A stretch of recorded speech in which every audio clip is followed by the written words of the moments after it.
put a smile on your face when you're moving from place to place. Good morning, good morning, morning, good morning, morning. Good morning, viewers. We're just at about 7:40 a.m. and welcome back to the Tobago Updates morning show, coming to you here live from the Port Mall in Scarborough, Tobago. In this segment, viewers, we are chatting with Ashworth Jack, former minority leader of the Tobago House of Assembly. And this morning, we're speaking the TTPS licensing office happening here in Tobago. Good morning to you and welcome. Good morning, Julien. Good morning, viewers of Tobago Update. Whether you're in Tobago, Trinidad, anywhere in the world, let me thank you for the opportunity to be here to have a chat on these matters. Certainly. So we are once again faced with the situation. And, I have to posture it like that on the basis that this is the way, by and large, the majority of persons in Tobago feel. Seriously inconvenienced under the circumstances. We would have seen efforts this time around also engaging or partnering or connecting, whatever we want to describe it as, with the TTPS as part of the efforts out there in terms of the licensing officers being brought across. Let's start. I want us to start from the perspective in the context. Why does this seem so extreme and so new and so excessive in Tobago for someone who has resided here for a number of years within our operations in Tobago? I've heard the issue of it being new and stuff, but I want to say it's probably new under the new dispensation. But Tobago have always been put in its place. There've always been an attempt to put Tobago in its place. When I saw the contingent, or whether you want to call them battalion, of soldiers on the way to Tobago on the weekend, and I saw all that, I sat down at home and I smiled, and I had a conversation with a couple of people, and I was saying to them, the more things change, the more it remains the same. For those of us who have been students of politics and students of Tobago's history, we have seen this before. How did I asked this question? How did the Tobago Army Camp or Camp Signal Hill come into force? And that came at a time when Tobagonians were rallying for internal self-government. Before the 1980 election, when all you were hearing in the space is that we need internal self-government, we need our freedom, we need to be able to make decisions that affect us. And then all of a sudden, boom, an army camp was set up on the Crown Point Airport. It's like, hey, keep you in check. And that is what morphed itself into what is now called Camp Signal Hill. Of course, at that time they was talking about Robinson, bringing the arms catch and bringing arms to Tobago to overthrow the government and stuff. And so when I see what is happening today, I'm seeing the old playbook. Tobago have always been made to be put in its place. I go 76. When the issue of 76 election, when the then PNM, Wilbert Winchester, and I was in the West, and Basil Pitt lost to Robinson Murray.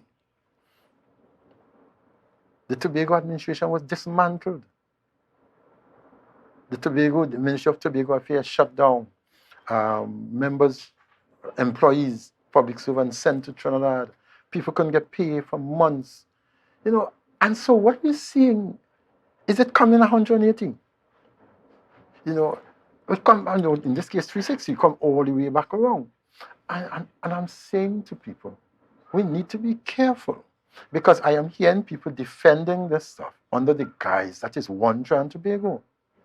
And that's the next area I wanted to touch on. As you speak about one Trinidad and Tobago, I know that part of the Tobago House of Assembly's responsibility, while it does not treat with national security in terms of the TTPS, give us a little insight into the operations of licensing. And that is what I was getting at. The Act number 40 of 1996 is clear on who has responsibility for what. The fifth schedule of the Act will tell you who has total responsibility. The sixth schedule will tell you what services should be provided in Tobago. Seventh schedule will tell you what your collaboration, right? And the fifth schedule gives you, it used to be 33, I think it's now 37, because labor and a couple others Yes. were added, because the act says it could be provided added from time to time. Licensing office is the response, like the licensing department is a responsibility by law, because people need to understand the Tobago House of Assembly Act number 40 of 1996 is law. The Act number 39 is what sets up the assembly. And well, I hear people talk about Act number 40 because it's prescribed in the prescriptions. But the Act number 39 is that there shall be a Tobago House of Assembly, and that's the constitutional amendment. And then that is the force to Act number 40. Item 22 on Act number 40 is the licensing.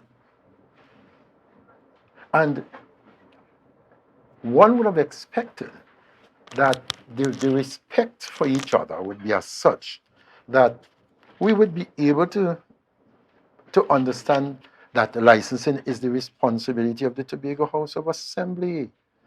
But the law also goes on to say nothing in this act prevents mutual consent between a minister and a secretary. But this is not consent.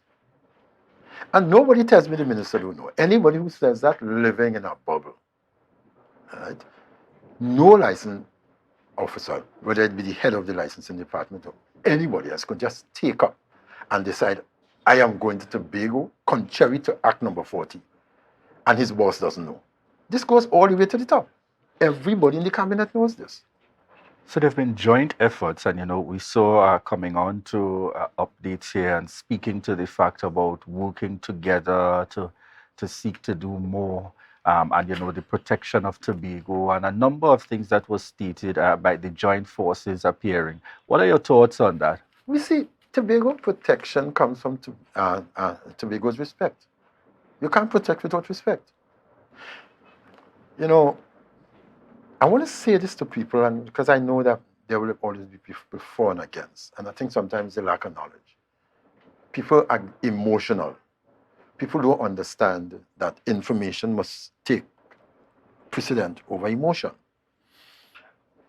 When you have a situation where power have been given, you just cannot unilaterally take it back from people. And that is what is happening in Tobago. And people say, but it's one license office, we'll get into that. There's also one Ministry of Health, one Ministry of Education, one Ministry of Housing, one Ministry of Works. We must understand when we see creeping stuff happening.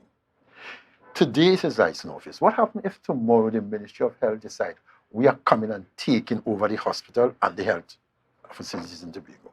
What happens then? What happens if the Ministry of Housing decide we're taking over housing in Tobago?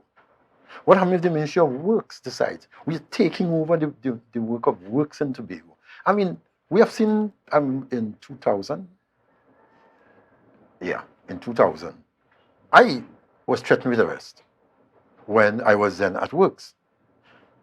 When the then Panley administration decided, when they and Hutchwell were having their banter, okay, you plain man, we come into Tobago and we paving road. And I was at Works and we block the road. We park up our vehicles where they were about to pave. That is near to the Chauvin lights. And I didn't send the workers to it. I let it.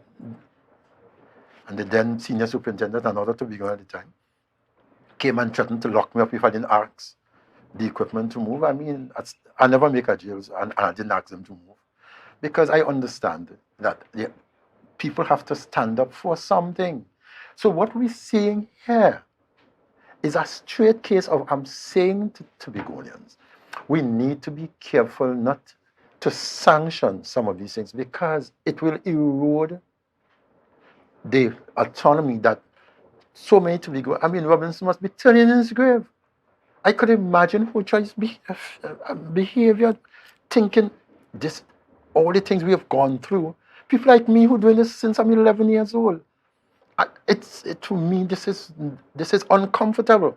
You know, I have not spoken. If you notice, I come to this, I not speak the politics very often. But when you see things like this, you cannot stay silent because you don't know what is next. You know, I think there's an African proverb that says they came from a brother, I did nothing, and they came from a neighbor, I did nothing. And when they came from me, there was no one to protect me. That is what is happening. If we stay silent, when they come for you, there will be no one to protect you. Would you say, under the circumstances, that this is one of the reasons, or that you support the stance and the posturing that the Chief Secretary has now taken 100%. in relation to matters 100%. specific to Tobago? Somebody have to stand up, and he's the leader of Tobago. If he did not stand up, I would be disappointed. Listen, we are at a time that we're talking about autonomy, additional responsibility. How can you tell me that you're serious about additional responsibility when you are systematically eroding the responsibility that we have today? What is happening with the licensing when they just come to Tobago, no collaboration between the minister and the secretary? It's a clear indication of taking back of responsibility. I'm sure that we all have had our jaunters in trial. We have been in trial long, sometimes often. Some of the oldest, most derelict vehicles you see on the road are in Trinidad. You see people tying up car door with a little piece of nylon rope. You see people driving car without door. You see, but yet the focus of attention is on Tobago.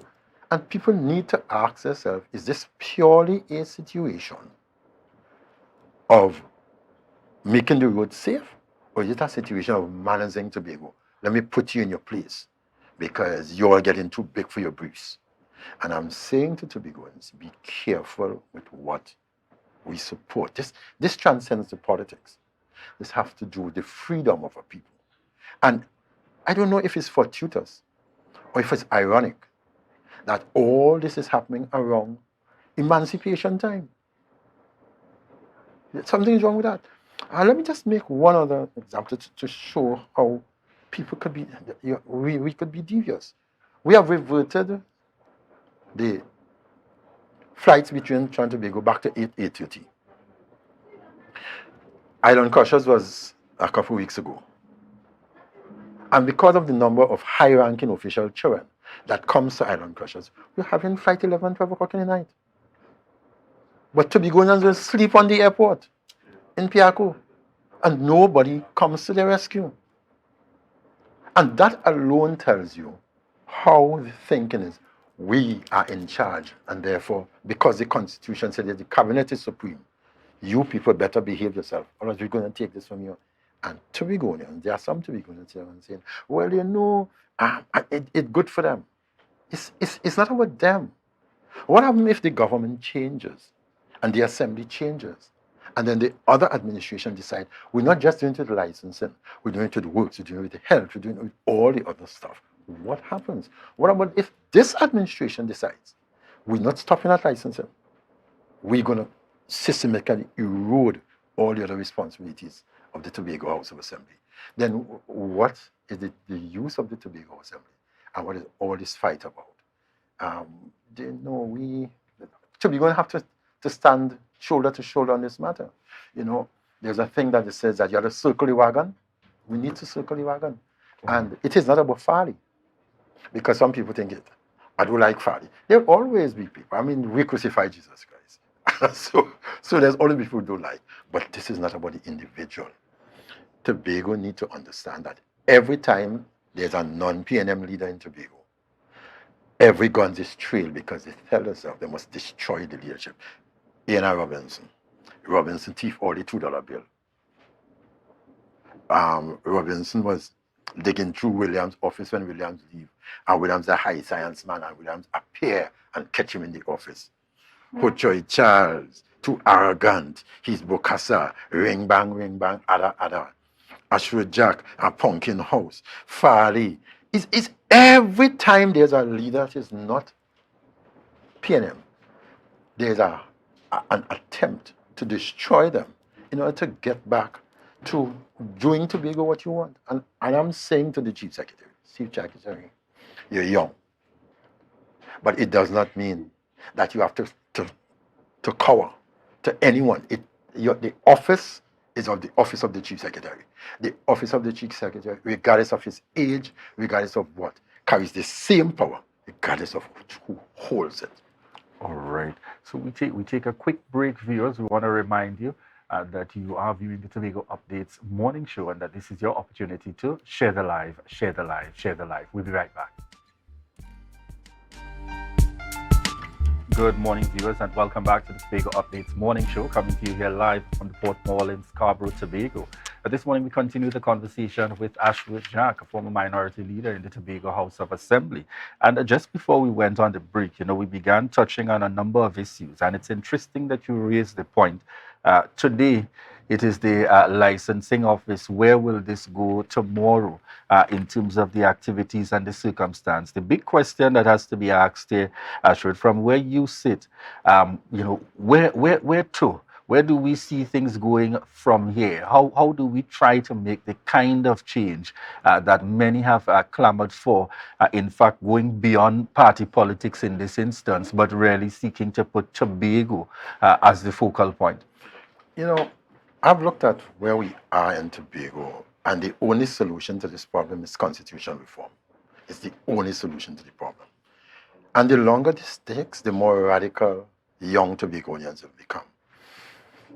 In the last couple of months, I have said to people that have come into contact with discussing Tobago and Tobago matters, how do we fix this? How do we do this? I have never seen more Tobagonians speak about secession than I'm seeing now, saying that this can't be repaired. We just have to go away. And I'm saying we need to be very careful that we don't push enough people into that direction. The constitutional reform that we have threatened to give Tobago, it is, and not quite a threat, because if you always promise something and you didn't do anything about it, then you're already threatening me.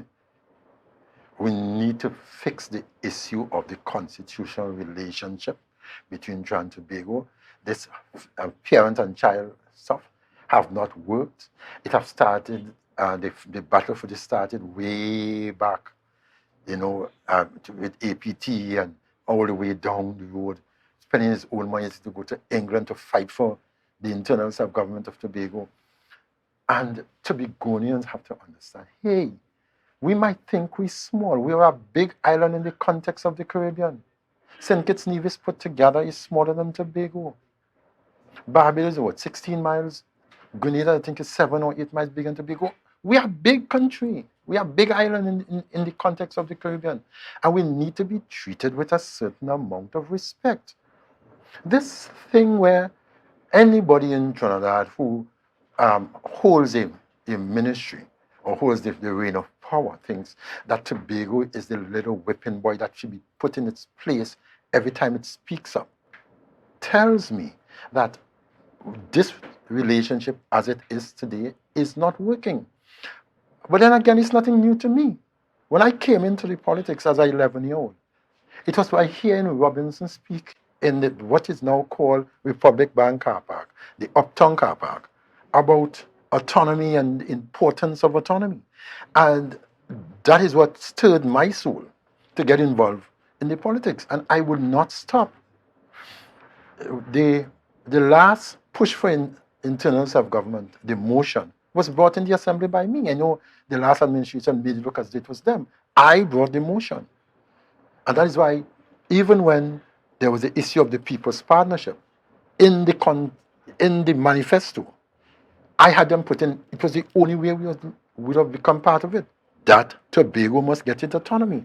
Of course, remember, they were one vote short. The now Prime Minister, then opposition leader, said they will take no part in that debate. And that is why, for one vote, Tobago did not get the constitutional reform that it needed with all the change, lawmaking powers, policy formulation, implementation, additional finances, and all that. And I'm saying to people, even look at this act, you got to be careful. When you look at Act number 40, it speaks about mutual consent. It didn't say that a minister must talk down to the secretary will set the chief secretary, and that's why the chief secretary is treated in the way he's treated in terms of security and all that. It is meant to have elevate the office of chief secretary to a certain place. And that's why every time I hear people say chief secretary of the Tobago House of Assembly, it bothers me, because there's no chief secretary in the Tobago House of Assembly. There's no prime minister of the Parliament of Trinidad and Tobago. So even these little things planted in the mind of people erodes it. There's not even a mayor of the Arima Borough Council. There's the mayor of Arima. There's the mayor of Port of Spain. There's the mayor of Point 14. And we have to get away. And even in the office of the chief secretary, I see information division calling the office, the chief secretary of Tobago or something. All those things add to the belittling of the office. And so people think that they can treat the office how they want. The official residence of the chief secretary was searched without there being any real reason. If you found things on other persons, and then you could say, okay, it leads back to the chief secretary. But you went and searched the official residence of the chief secretary. That is to put you in your place. It's to say, hey, you're only chief secretary. Cool it. We have the power to search up your house. And Tobagonians, there are some Tobagonians who I see, oh, they never search any other chief secretary. And that is because the things that this chief secretary said, other chief secretaries didn't.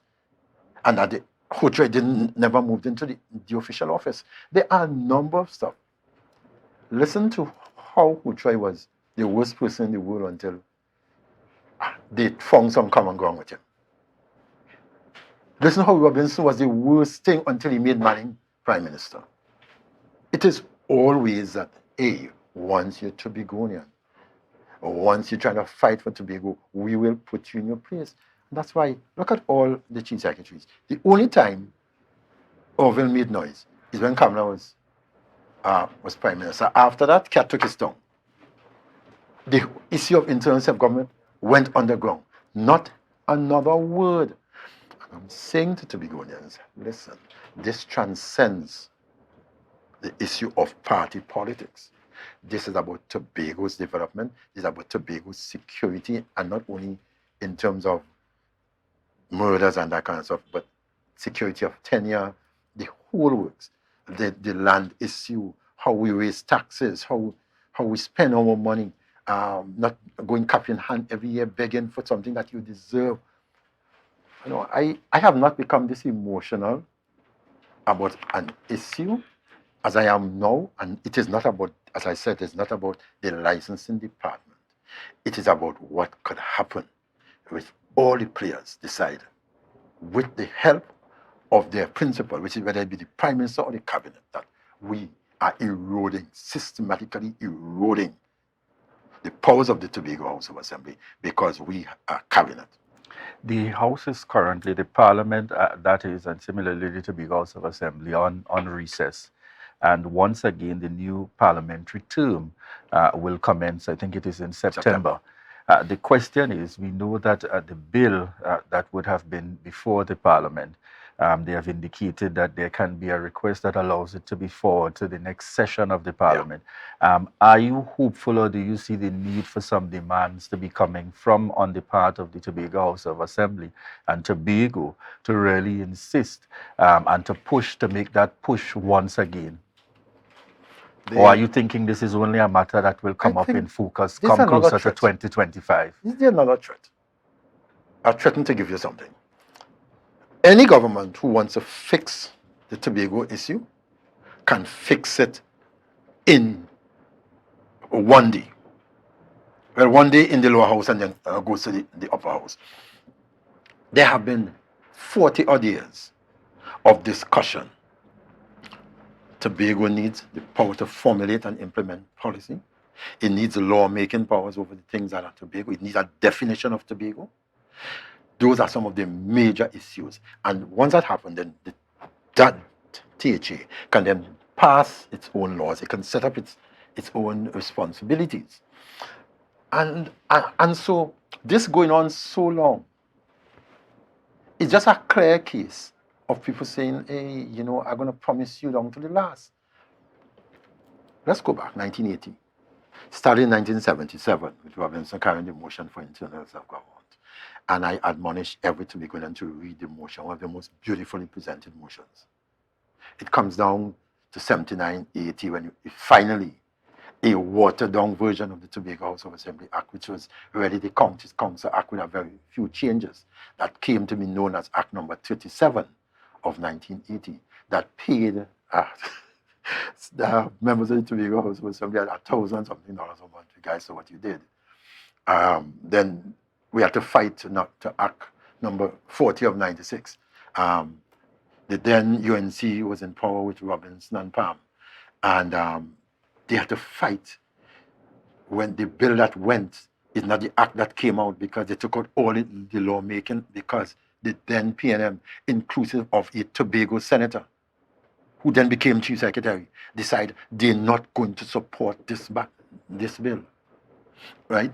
And it came all the way down to 2013 when the bill was carried to the House, and another Tobagonian, who's prime minister, the then opposition leader, said, we're not supporting this. We're not even going to debate it. We're not taking part in the Joint Select Committee. Nothing to do with this bill. And so the question is, what have changed? What have changed?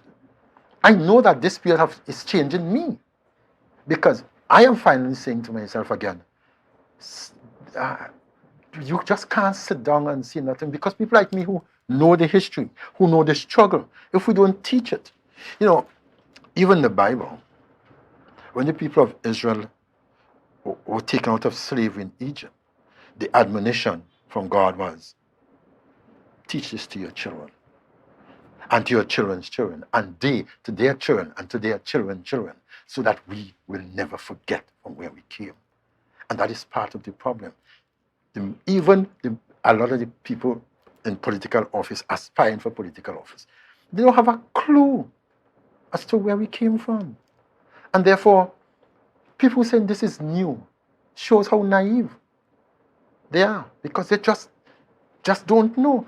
It happens every cycle that a Tobagonian fight for Tobago. Every cycle. And this is not about, as I said earlier, this is about Fali. This is about Tobago. This is about Tobago, and all of us have to circle the wagon. We have to decide Tobago is bigger than any individual, than any organization. And therefore, we have to say, let us fix this thing. And then we can fight over it when we have it. As we prepare to wrap this morning, just to go back to the TTPS matter very quickly, some have raised serious concerns in terms of crime across Trinidad and Tobago. And more specifically, even right here in Tobago, what we have seen as it relates to the elevation of crime. Do you think people are likely to have a greater sense of confidence in the TTPS with what appears to be a focus leaning more towards supporting dealing with road traffic incidents and so on, versus the head-on fight in terms of criminals? And my question is, have there been an upsurge of road traffic accidents in Tobago? What is the statistical data to prove that? Is there more derelict vehicles or more lawbreakers on the roads of Tobago than there have been in the last year, in the last 5 years? What is this? Is there an upsurge in crime that is directly affected by the movement on the road? What is the reason for all the additional focus on the road, and not on solving murders? Every day you look around, people driving out of the house and drive out of the yard, and people drive right into the yard and kill them. I am not seeing a concentration of more police officers in the Arima area, for example. That is now one of the hotbed of crime activities. And so when people look at those things, they know it has nothing to do with the solving of crime. It has nothing to do with upsurging in road fatalities or incidences of unlawfulness on the road. None of those things apply, because when you see other areas in the country, in this case places in Trinidad, and you see their crime detection rate, their crime, the amount of murders, it is like, hey, why Tobago? Is that you love Tobago more than you love every other part of the country? So you're trying to make sure that it never comes to Tobago, because that might be an argument. And if that is the argument, and you think that the Tobago police is so incompetent, that the Tobago licensing office is so incompetent, that they can't manage it, and if that is the case, is it that the numbers are too small? Is it that you need to increase the strength? Things like those are the solution other than the bombarding of Tobago. I mean, I have never seen Tobagonians so stressed. People saying, but me and going on the road, your license officer down the road. Boy, you have a set of police, and everywhere you go, that is talk. Shouldn't it be, hey, we're talking about internal government, they're about to debate this. There's additional responsibilities given to Tobago. Tobago is given more money to do the things that we need to do. All the licenses that are denied Tobago, they now have them so that Tobago can do what is necessary to make its own money. Those should be the focus and not the stressing of people, as we see every day. And now I'm not saying that the licensing office and the police don't have the duty. I'm saying there's an undue concentration as it relates to Tobago. And the question is, why is it so focused on Tobago when the rest of the nation have much more problems than Tobago has in the same areas? Thank you very much there, folks. Ashworth Jack, we got to leave it there this morning. Former minority leader of the Tobago House of Assembly, really looking and getting that perspective in terms of some of the issues currently affecting the island. And it doesn't matter where you sit, the vast majority of Tobago have concerns with what's taking place at this point, especially with what appears to be the major incursion, the excessive force happening here in Tobago. And we're really hopeful that these are things that we can get past fundamentally. And Ashworth Jack is calling on Tobago to recognize that this is an issue that goes beyond, we have to look at it beyond the politics and seek to focus on what is best for Tobago in terms of moving things forward. So we say thank you very much again, Ashworth Jack, for joining us here on set this morning. And at this point, viewers, we're heading straight on over to our last interview segment, our final interview segment this morning here on the Tobago Updates morning show. All right. But in fact, just before we go there, we want to take a quick break. So we remind you that this is your opportunity to share the live, share the live, share the live.